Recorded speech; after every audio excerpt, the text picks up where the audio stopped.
में तेजी से बढ़ते हुए दहशतगर्दी के वाकयात ने मुआशरे का अमन तबाह करके रख दिया है।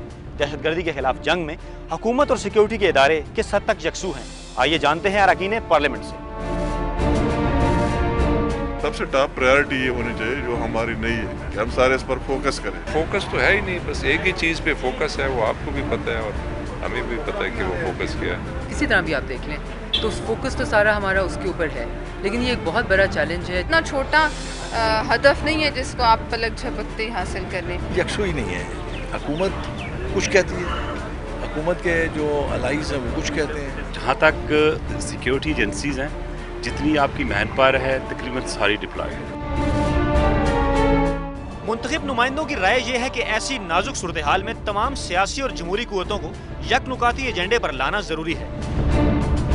यकनुकाती एजेंडे पर मुल्क की तमाम पॉलिटिकल पार्टीज का एक इजलास बनाएं जो सिर्फ दहशतगर्दी के खिलाफ। वन पॉइंट एजेंडे पे नहीं बैठे कि हमें पाकिस्तान को सेव करना है, तो फिर पाकिस्तान मजीद मसाइल का शिकार होगा। जब तक इसका कोई मुकम्मल कोई रिकन्सिलिएशन का प्रोसेस पूरा आगे नहीं बढ़ता, ये इस लिहाज से कम नहीं होगा।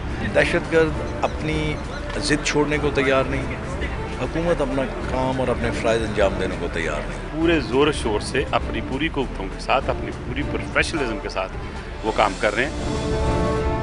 अरकान पार्लियामेंट की अक्सरियत का कहना है कि मुल्क से दहशतगर्दी को ख़त्म करने और अमन व अमान की ख़राब सूरत हाल पर काबू पाने के लिए हुकूमत, अपोजिशन, आवाम और सिक्योरिटी के इदारों का एक ही नुक्ते पर मुत्तफ़िक होना ज़रूरी है। कैमरामैन अजब गुल के साथ फयाज राजा, समा, इस्लामाबाद।